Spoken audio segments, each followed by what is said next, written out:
So a chaplain and a social worker came and got my husband from the room that my mom and dad were now in with him. Mm-hmm. And they walked him down this long hallway, and he was certain that they were taking him to tell me that I had died. Yeah. And they walked him into this tiny closet. And I think it was because it was right next to the OR. And my OB came in and like with blood all over her and was like, your baby is fine. He's doing well. Kayleigh is not. She had an amniotic fluid embolism. We're doing everything we can to try to save her life.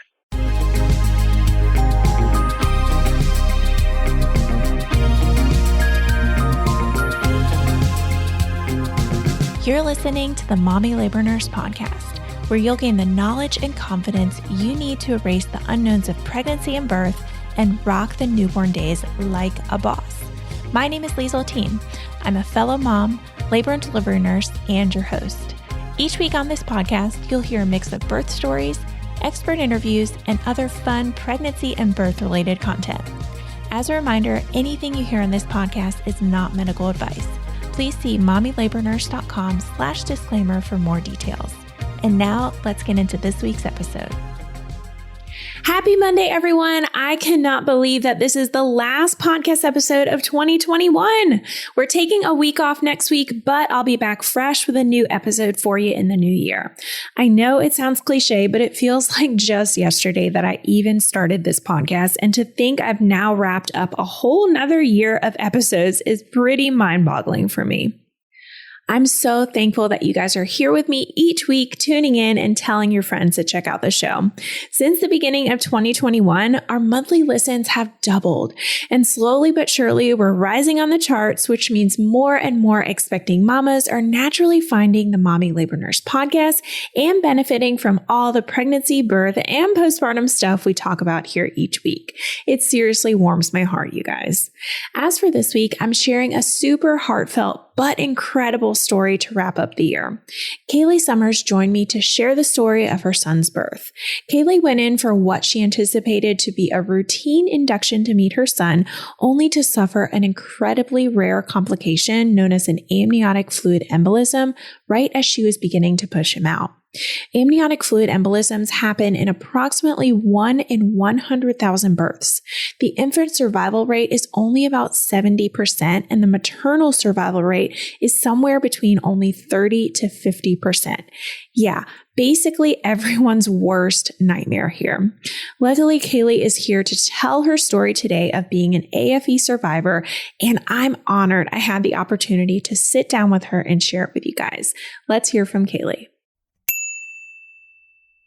So tell me, are you one of an estimated 80% of pregnant women that's hoping to give birth without an epidural? I hate to break it to you, but simply wanting it might not be enough. After the unmedicated birth of my first son, Walter, I knew I had to create an affordable online birth class designed just for moms that wanted to do the same. And that's how Birth It Up, the Natural series, was born. Learn more about how to make your dream of a natural hospital birth a reality at mommylabornurse.com/naturalbirth. You can totally do this, and we can help. Hi, Kayleigh. Welcome to the Mommy Labor Nurse podcast. Thanks so much for being here today with me. Thank you so much for having me. I really appreciate it. Yeah. Can you just start by telling our listeners a little bit about yourself, where you're from, family, what you ate for breakfast, anything you want to share? Sure. Absolutely. I'm originally from South Jersey, New Jersey. We like to really delineate between the North and South in Jersey. Really? Okay. So that's what I've heard because my parents are both from New Jersey. Now you're going to quiz me and I don't remember, I won't one of them, okay. One of them is from Central Jersey. One of them is from North Jersey. And they're also very particular about where they're from. I was born in New Jersey, but I moved here when I was 5. So I consider myself from North Carolina, but that's funny that you say that because my parents literally always say that. Yeah. So where the South Jersey area, our city is Philadelphia. So got it. I now live in Pennsylvania, and I am a licensed social worker, and I work as a therapist at a boarding school. So I actually live and work here.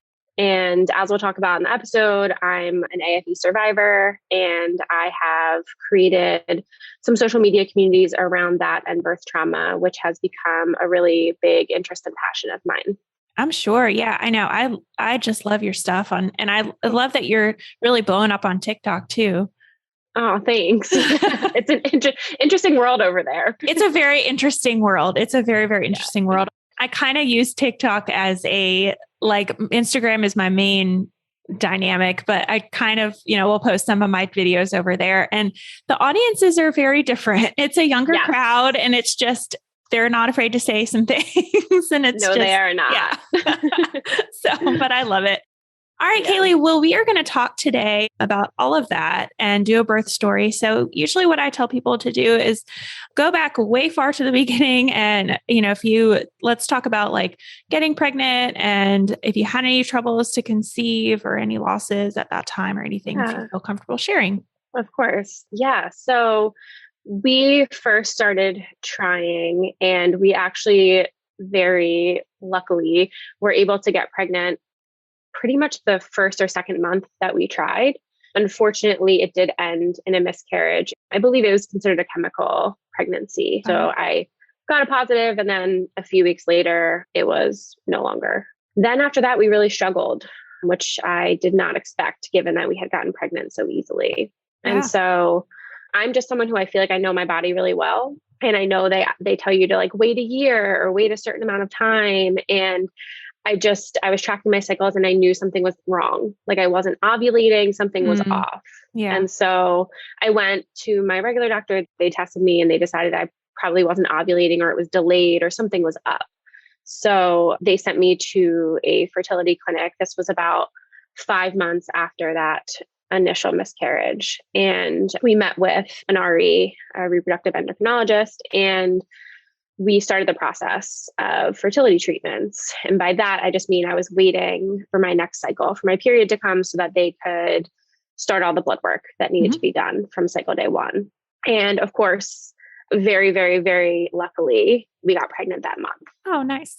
Yeah. And so I think my cycles just sort of had lined back up after the miscarriage, and we got pregnant with my son.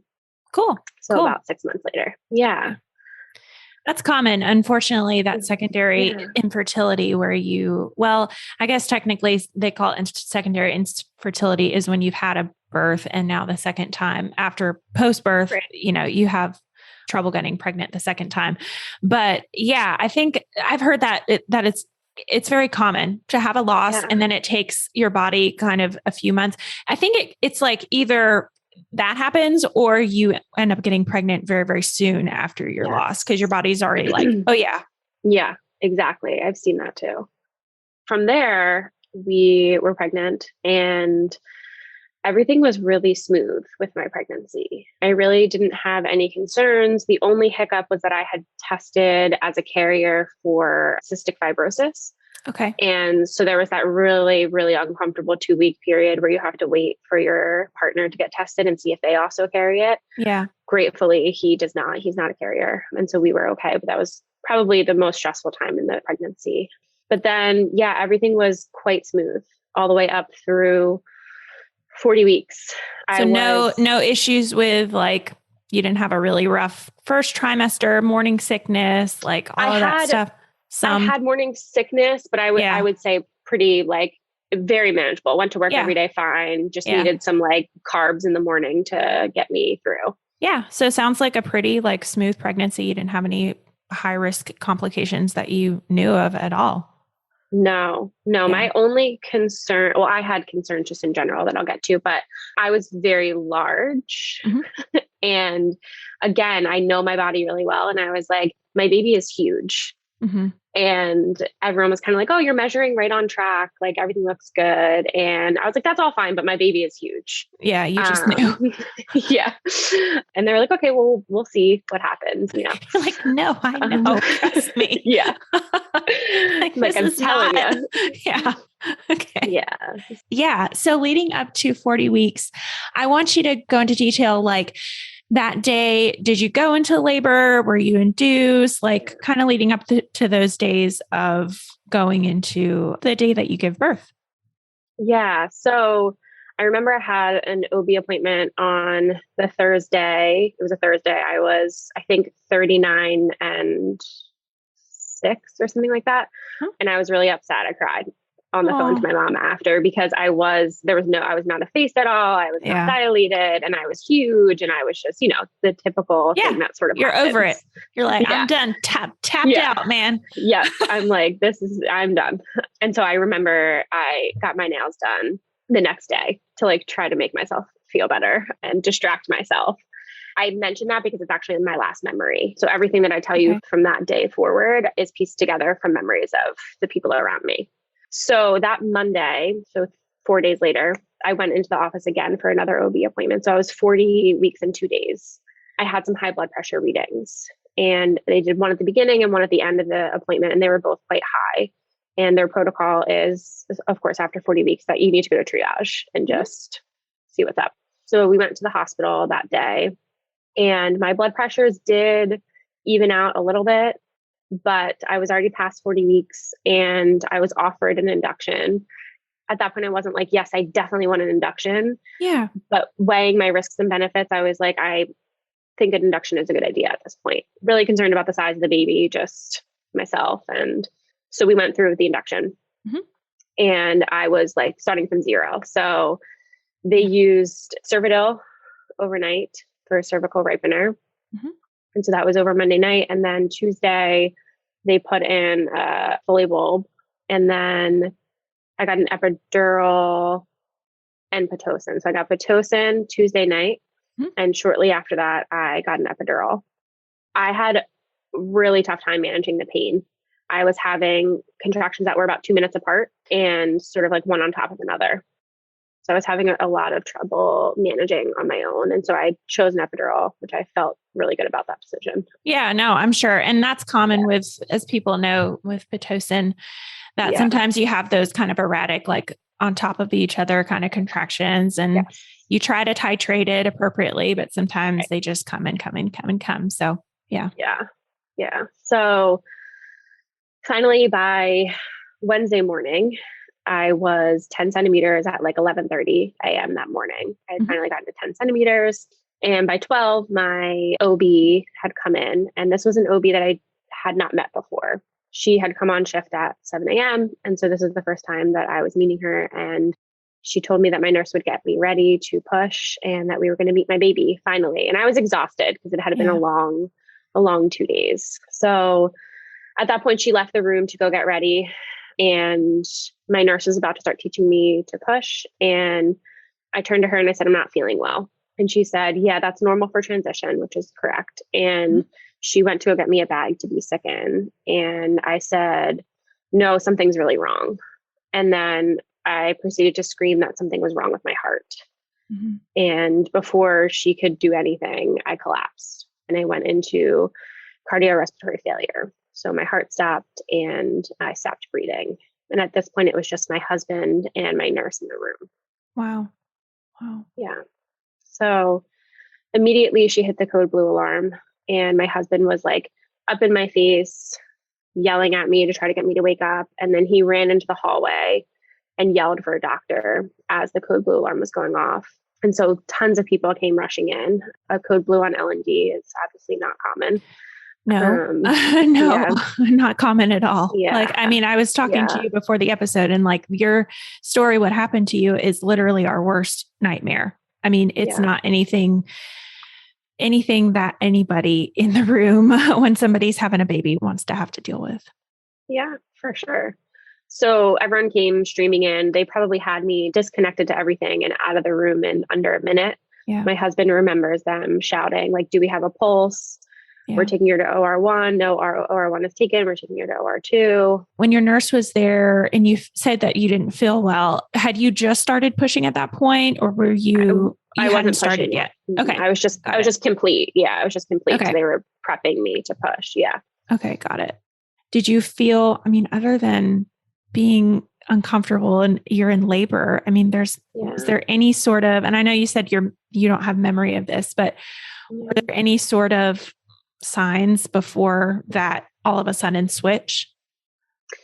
The only thing that I have had, and that this is something that has been seen in other AFE survivors, who knows, it's kind of like a is this actually because of the AFE or not? We'll never know. But a lot of us have really uncomfortable feelings about going into labor. So I had there's text messages and text messages of me texting my best friend about hemorrhaging and just being terrified of hemorrhaging for no reason. I wrote it in my pregnancy journal. I wrote it, and I don't want to scare gives me moms. Chills. I know. And I know that people get anxious when they're pregnant, and of course this is different, but it is really difficult to tell the difference. So I know it freaks a lot of people out. That's not my goal at all. This is definitely different and very, very rare, which I know we'll talk about. Yeah, for sure. Okay. So let's go back to them wheeling you into the OR. At this point, obviously the main goal is to get you back alive and also get baby out too. Yeah. So the best resuscitative measure for mom, if you're not able to get her back within like 4 minutes, is to get the baby out. Yeah. So not only is it about baby, but it's best for mom too. So they actually got my son out within 6 minutes of my code. So within 6 minutes of when that code was called, Cal was delivered via a C-section. And so that absolutely, without a doubt, saved his life. He did really well. His first APGAR was like a 3, and then he was up at an 8 and a 9 at 5 and 10 minutes. Oh, that's great. He bounced back very, very well. Yeah. So once he was delivered, CPR was continuing on me. So CPR was being done on me while he was born. It continued towards the end of the C-section, and my OB specifically remembers it was really hard to stitch me up because my body was shaking so much from the CPR. And with AFE, typically it's a 2-phase response. So you have the cardiorespiratory failure, and then you have DIC, which is bad. Not good. It's referred to as death is coming by anesthesiologists, is what I've been told. I know you know this, but just for people listening, it's basically when your body clots all over the place, consumes all of your clotting factors, and then you bleed out.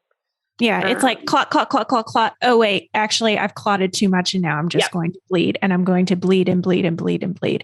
And it's not just something that we see in AFE. It can happen in a lot of other sort of pregnancy complications, and it doesn't happen commonly. Like, it's not like you should be afraid of getting DIC, but there's usually a cause for it, like infection. Like we see it a lot with moms who they have like a really bad retained placenta, or they have a stillbirth and it's something with that, or preeclampsia, obviously, or trauma. Yeah. But it's definitely not just something that happens with AFE.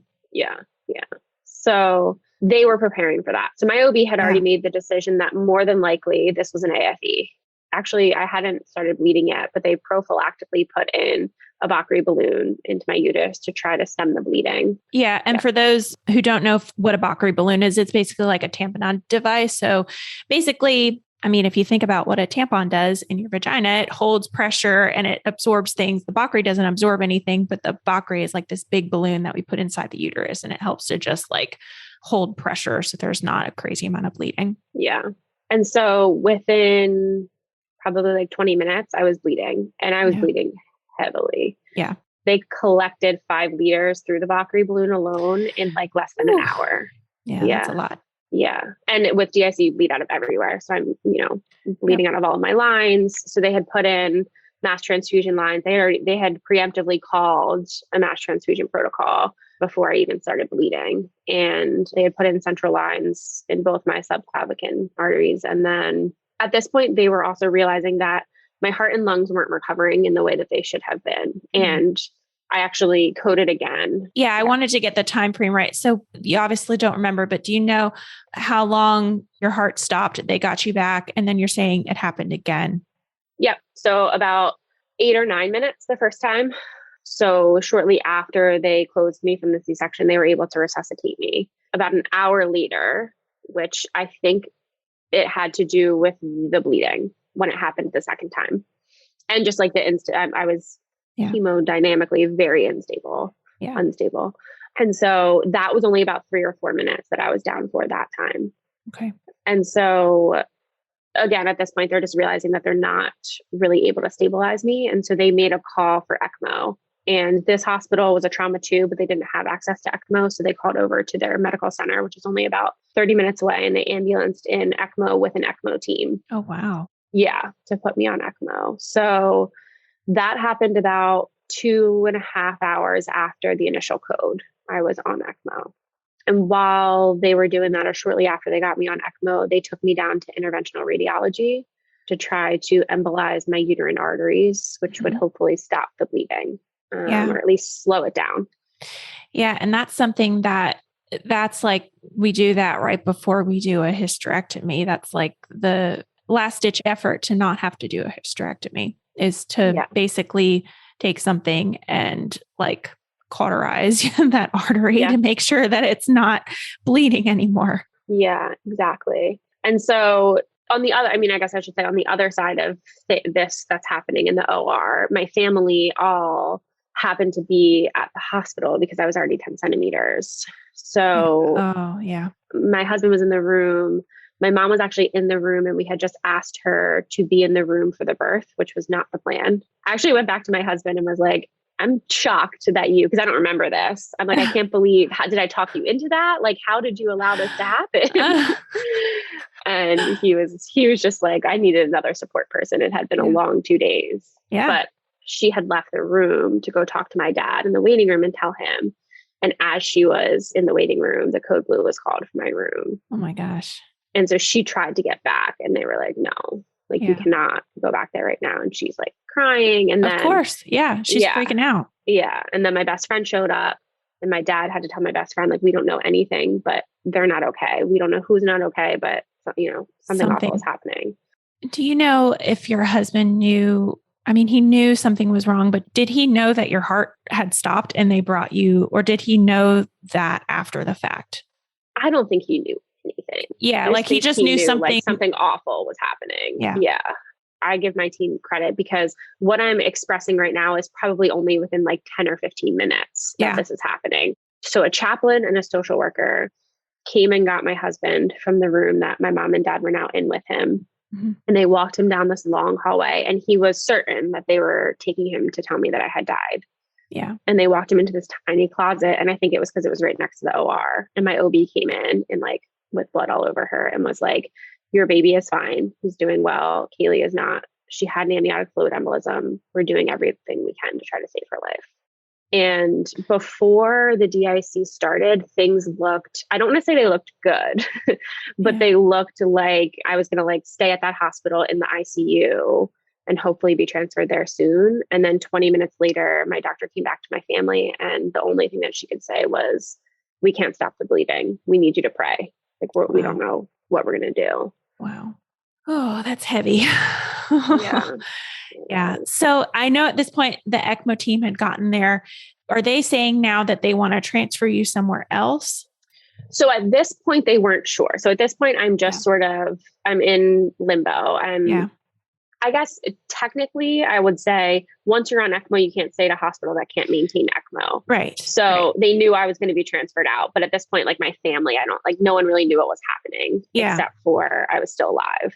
Yeah. Yeah. And you were still bleeding just as heavily. Yeah. And it's tough because from what I understand with an AFE, and you probably can speak to this better than I can. You have to, obviously you need to get baby out. Mm-hmm. That's the first intervention. And then after that, you just kind of have to keep the person alive until your body heals itself. And so you just have to keep cycling blood. If you're going into DIC, you have to keep giving blood. You have to keep giving fluids. You have to keep giving blood pressure medication to keep and it's like, you just kind of have to keep going until your body gets the idea that, okay, it's time to stay alive now, or you don't. Right. So I needed 143 units of blood product. Oh my God. Yeah.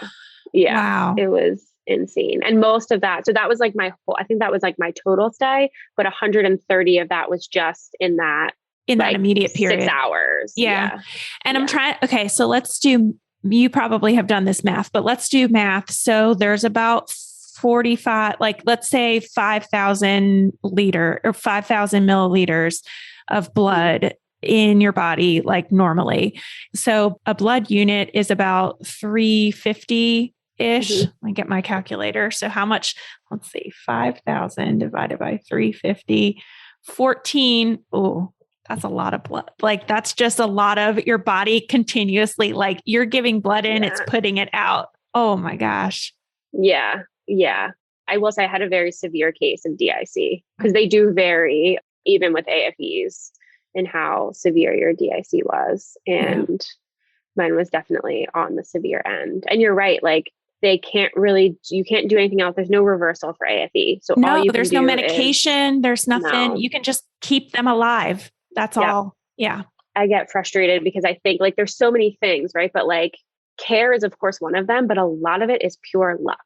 And I'm not discounting my amazing care, but I'm saying that another woman could get the same amount of amazing care, maybe somehow even better care and still die. Yeah. And that's what's so frustrating about AFEs for me. It's so frustrating. And there's not been a lot of them. So it's hard to, from what I understand, it's hard to study what actually happens or like, what are some risk factors that we know, or like what are some good treatment methods? Cause they're so rare and you can't really, it's not good measurable data. It's not. And it's a diagnosis of exclusion. There's no diagnostic test. So now we also have the subjectivity of that too. Yes. I know. I wish there was some kind of marker. You would think like, I know there's some kind of marker that they can test you for during your pregnancy and you're, kind of like breast cancer is with the BRCA. It's like, you're more likely to have this. It's just, but then again, even if you do that and you find it during pregnancy, there's no way to prevent it either. Mm-mm. It's just something that randomly happens. I know. Yeah. Okay. Well, let's go back to your story. Yeah. And you're saying you're on ECMO at this point. Your team is telling your family just to pray and just to hope that your body eventually stops bleeding. Yep, exactly. And then, so I believe what happened is and I forgot to mention this part too, they did put in a Roboa catheter in through my femoral artery, which they inflate it when there's a lot of bleeding. It goes into the aorta, I believe, and they inflate it to try to stem bleeding. They never ended up inflating it for me, but they had put it in during my second code in case they needed to. And then they took me down to IR. And I think IR somewhat helped with the bleeding, but nowhere near enough to keep me alive. And so they went into my husband and asked him to sign for a possible hysterectomy and XLAP. So I wasn't stable enough when they took me down to IR to open me up again. Yeah. But once they got me into IR, they felt like they didn't have a choice. They had to open me or else I would die. So they opened me up vertically for an XLAP. And they actually had a gynecological oncologist do it because they knew it was going to be like insanity in there. And they're very good at just knowing the organs. And 2 trauma surgeons as well helped. Wow. And so when they opened me up, they did find another like 5 or 6 liters of blood just in my abdomen. Yeah. Wow. They had to do a hysterectomy. They took out one of my ovaries and they were able to save one ovary. And then they packed my entire abdominal cavity with quick combat gauze and left me open because they knew they were going to have to continue to go back in. Yeah. Wow. And so at this point, by the time that surgery was over, it was about 8 p.m. So this had been like over the course of 8 hours. And they went in and they spoke to my family and they said they were going to transfer me. And before I was transferred, they would have the opportunity to see me. And so my family did get to see me before I was transferred to the medical center. And they like gave them all of the warnings possible. They were like, she's not even going to look like herself. She's going to look heavier than she was when she was pregnant. Like, yeah. Cause you've had so much fluid and your body is just like, no. Exactly. No. Yeah. Yeah. Yeah. Exactly. Oh my gosh. So, yeah. All right. The sound of that baby crying means it's time for this week's segment of Birth It Up Babies. So this Birth It Up baby is from Megan, and Megan says, hello. I just want to say thank you so much for your course. I watched the Birth It Up Natural series in case it went quick for my second baby, and that's exactly what happened. Go figure. I was so prepared like I had never been for my son.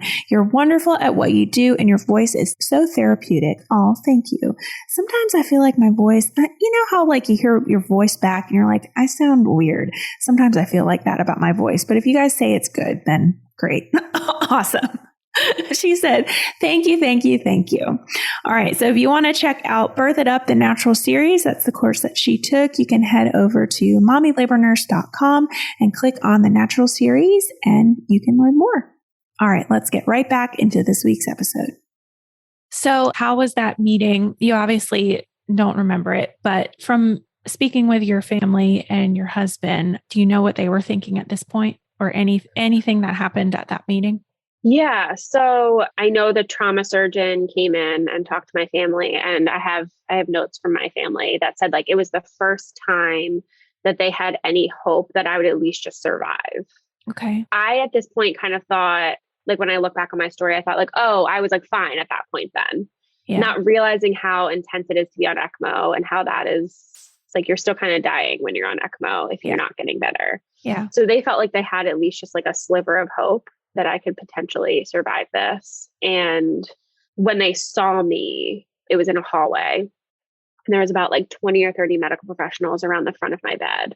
My husband came up to me and he said, I always get teary when I think of this. He said, you did such a good job. Oh. Like Cal is doing great. And the people that were around my bed were all crying. All of the medical professionals were crying.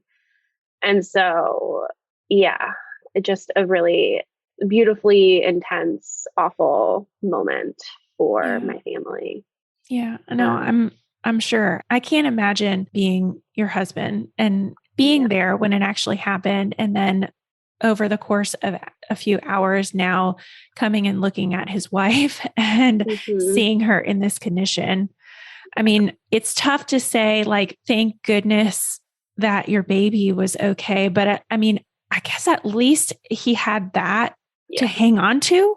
Mm-hmm. Yeah, he did. Absolutely. Yeah.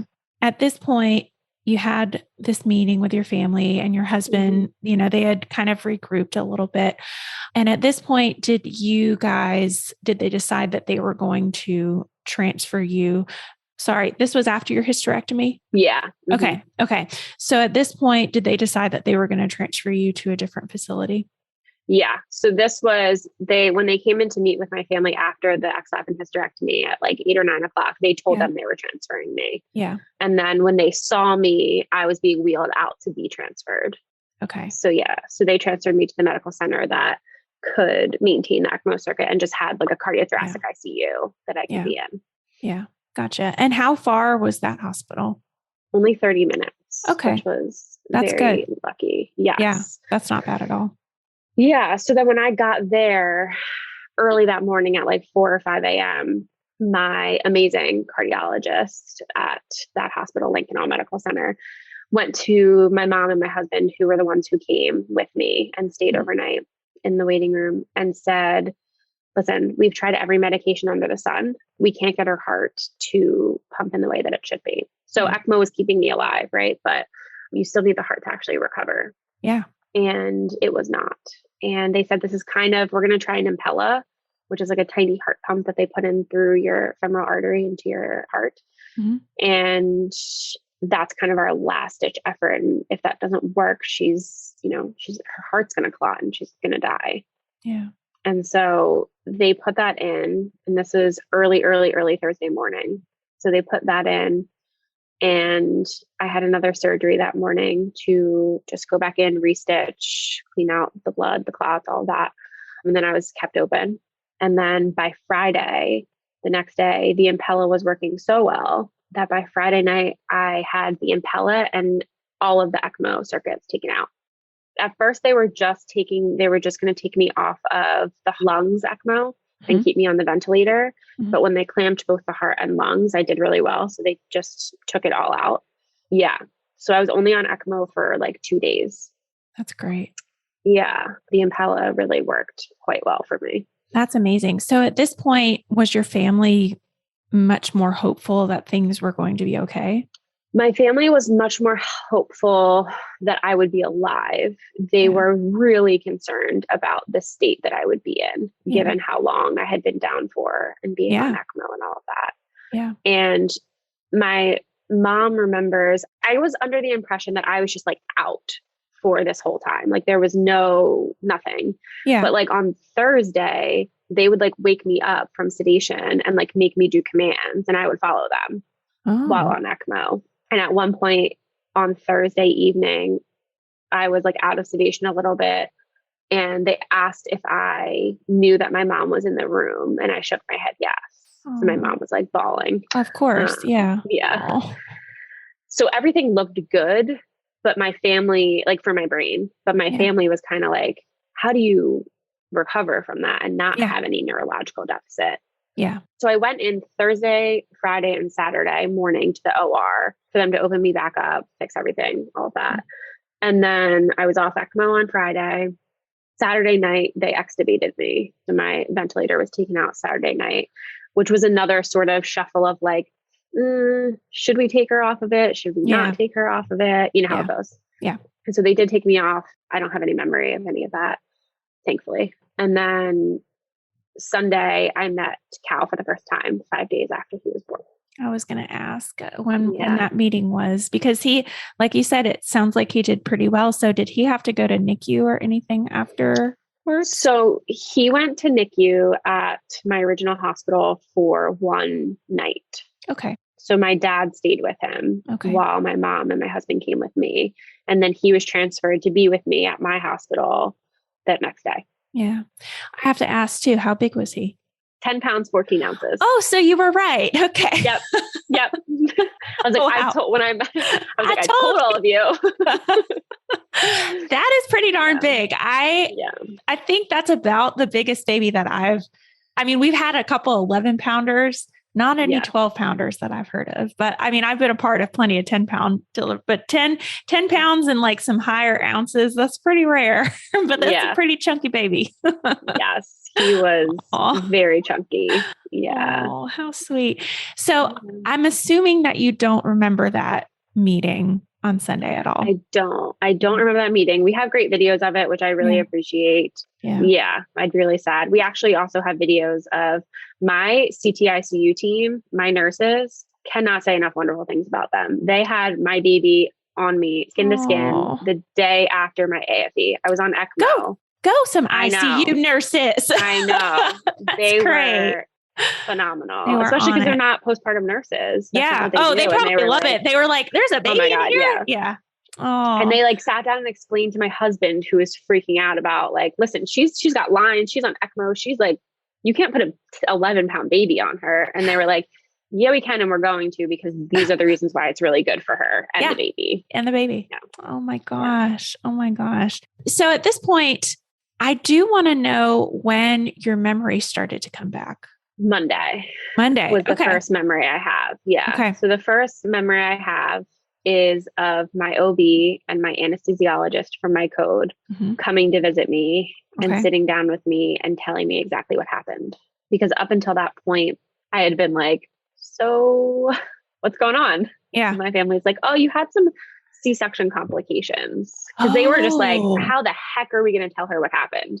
Oh my gosh. Yeah. I didn't even think about that, but you're right. You had no idea what went on, and nobody can really kind of explain it to you until your doctor comes in and explains it to you.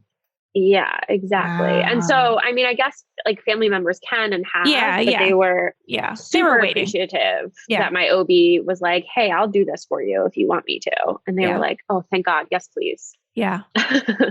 So she came in and told me exactly what happened. And I remember that conversation very specifically, which is interesting.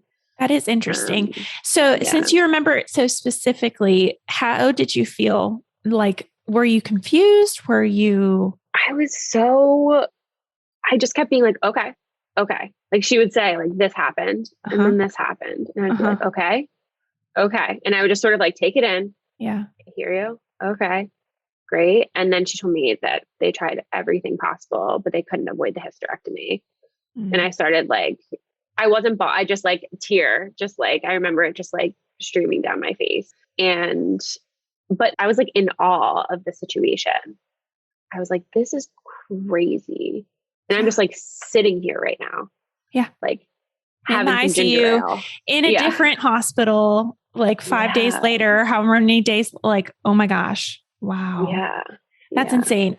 When you were talking about pictures and videos and stuff, you said you really appreciated that first video or the first time you seeing your son and the videos that were taken. Do you personally feel like, first I want to ask, were there a lot of pictures and videos and stuff taken?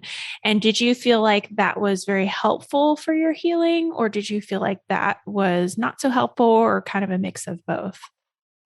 I have a shared album of over 1,000 pictures and videos from my time in the hospital, and it has helped me in ways that I cannot explain. My family also kept a log to the best of their ability.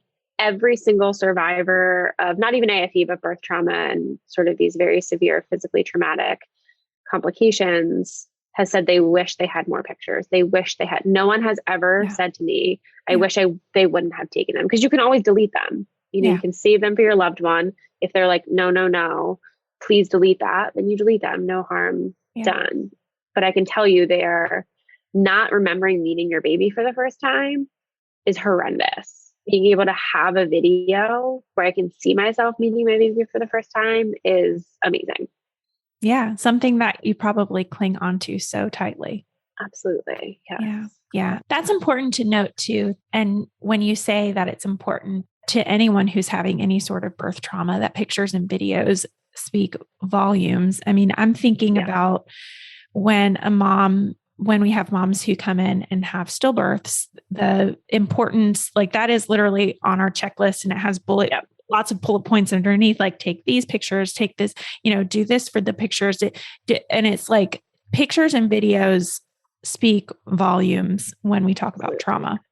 Yeah, really because you're right. You think in the time, do you think at the moment it seems weird to want to capture this moment, but afterwards, you're right. Everyone is saying, I wish there was more. I wish there was more. Yeah, it does seem, again, I'm so grateful to my family I actually think my best friend, who's like my sister, who was there this whole time, her mom had read on the AFE Foundation website that it's really important to take pictures and videos and keep I'm track. glad it's on there. And that's the only reason my family did. I was going to say, we have a good birth trauma article, and I'm thinking now in there, I want to add it to that article for things that loved ones can do to support someone going through birth trauma. And that brings me to that conversation too. Do you have any advice for someone who maybe just went through, because we have moms who have already given birth now. We have a lot of moms listening who, who are first time moms and haven't given birth, but any advice for survivors of birth trauma, of things that, and you can talk about more things of what you did too. We can get into this conversation of things that you've done personally to try and heal. But a lot of the times people who have experienced birth trauma are just trying to find like solidarity with others who like, what did you do? What can I do? What can I read? Yeah. Oh my gosh. So much on this. Yeah. I think there's a lot that birth trauma survivors can do for themselves once they're in a place. Like that's also the other thing. It depends on, like, I was not in a place to do anything for about 2 months, but I did actually get into therapy the week that I was discharged. And if there's one thing that I can recommend, it is therapy. No matter how good you feel when you're immediately discharged. I was on cloud 9 because I had just survived the unsurvivable, and I was going to have the most wonderful, miraculous life of my, entire existence. And I, as a therapist myself, I was like, this is a pretty messed up situation. We should just get in there just in case. And that definitely saved me. So definitely getting therapeutic support is a big one, and finding a community. Yeah. Finding other people who have gone through the same experience, or it doesn't have to be the same exact, but a similar experience to you. And there are so many Facebook groups for different, birth trauma complications and things like that. There's a maternal near miss group that's wonderful. There's like a hysterectomy after childbirth group. There's like lots and lots of amazing groups out there. And I highly recommend finding other people who just get what you're going through. Yeah. No, totally. And in terms of feelings, I think the thing that really would have helped me in the beginning is knowing that all feelings are okay. Yeah. So all feelings are valid. All feelings are valid, and you get to feel your feelings. And if I had felt my feelings without so much guilt in the beginning, I think that would have helped me a lot. So I survived something that a lot of people don't survive. And I felt like the only thing I was allowed to feel was gratitude. Right. I'm only allowed to be grateful. All these people are telling me like, oh my God, you shouldn't be alive and blah, blah, blah.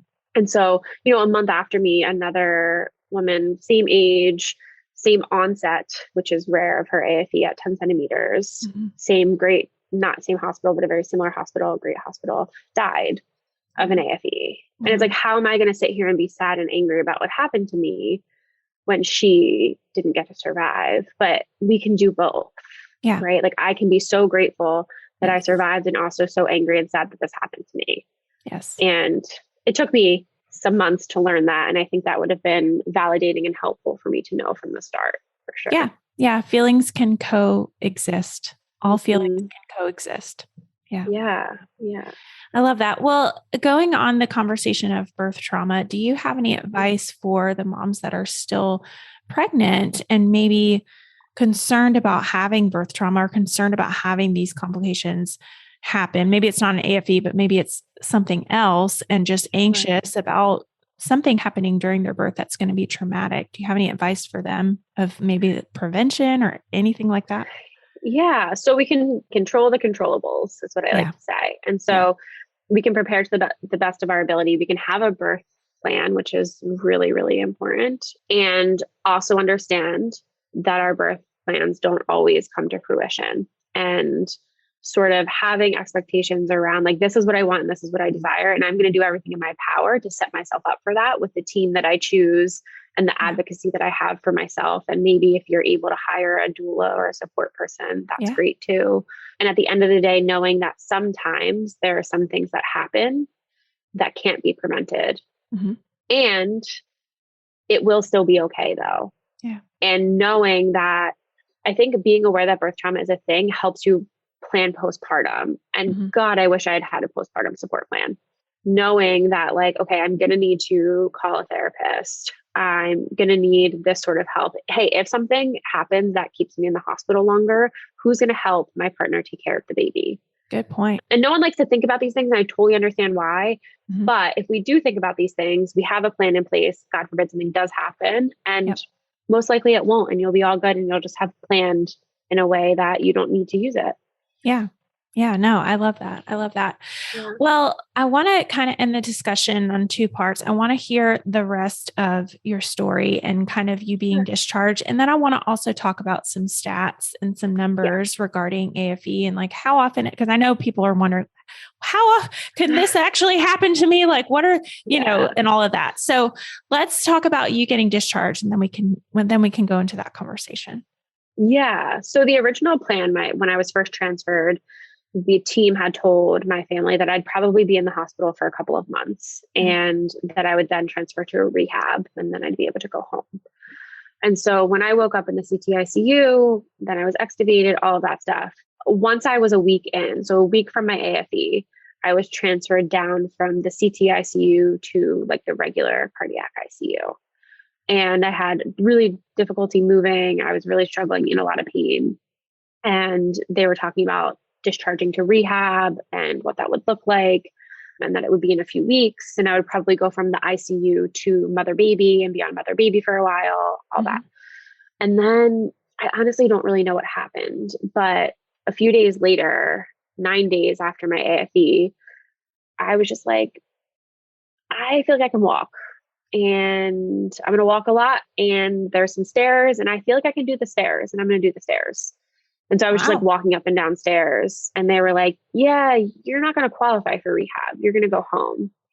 Wow. And so, so I was discharged after 2 weeks, 14 days after my AFE. Yeah. Wow. I mean, that's amazing. It was incredible. Yeah. And I can't explain it. I really don't know why. No one really can. I think I was young. That was helpful.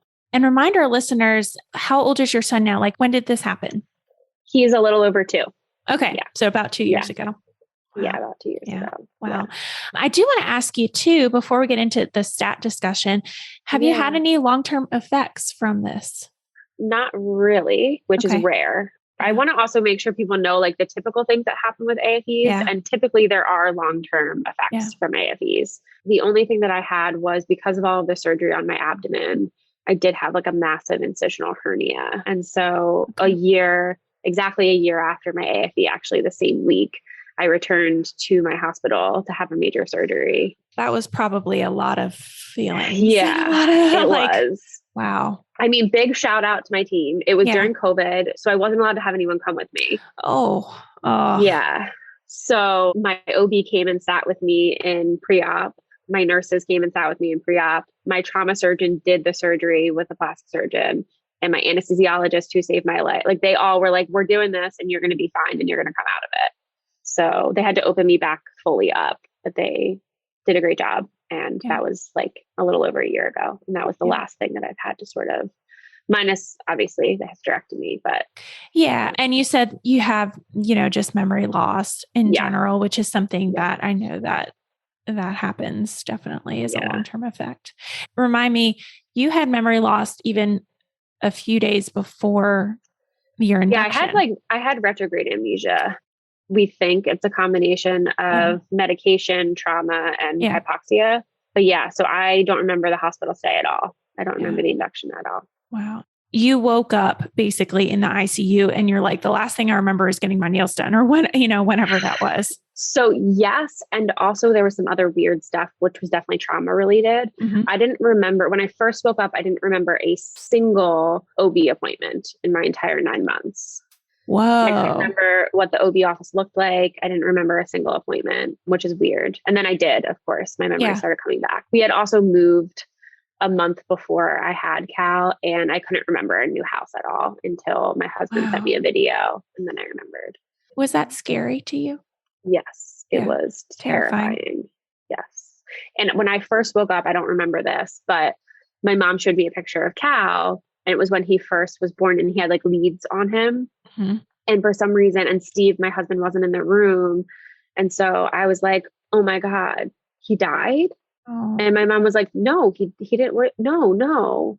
And I was like, they got in a car accident. So I had like thought we had all gotten in a car accident and like Steve and the baby died. Like there's a lot of sort of ICU stuff that happens with that too, with medication. But that was quickly rectified when they brought him in and I got to meet him. Wow. Yeah. All right. Well, let's transition the discussion about some stats with AFEs. So first of all, I know everybody listening just wants to know, like, how rare even is this? Like, how many women does this even happen to a year? Yeah. So it's about 100 in the US. Okay. The incidence rate is 1 in 40,000 births.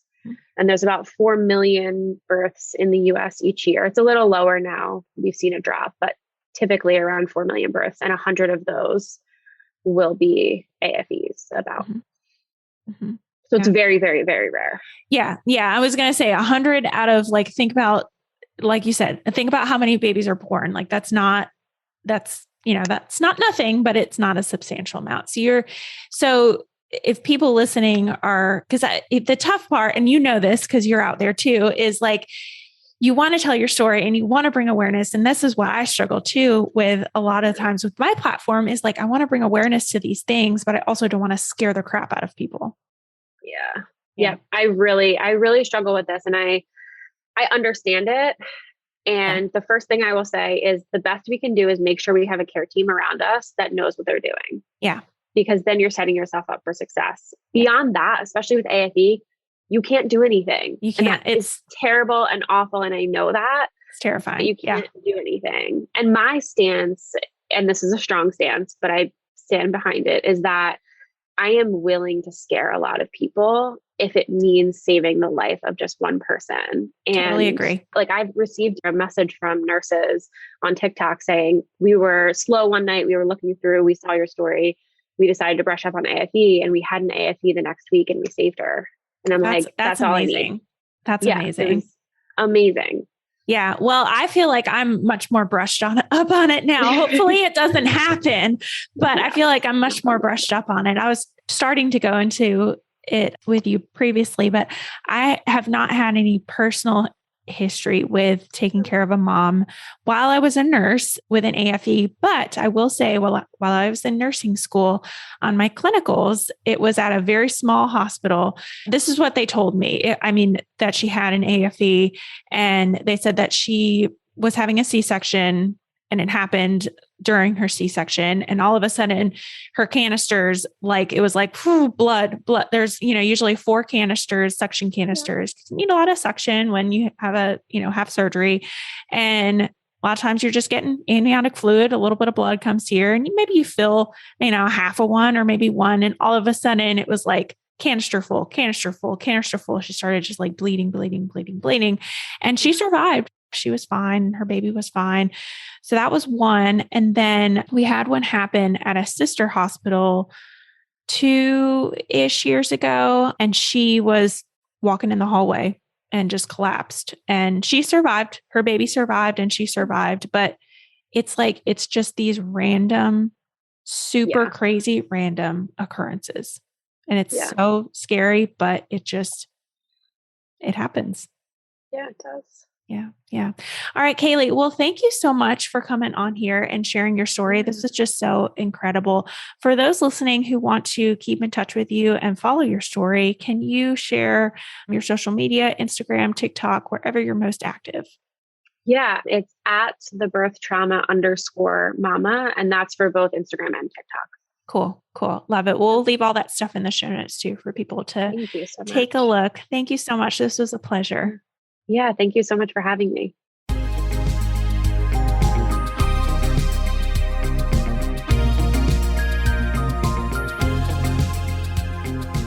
All right, guys, that wraps up this week's episode. Thank you so much for tuning in and letting me be a part of your motherhood journey. It is truly an honor.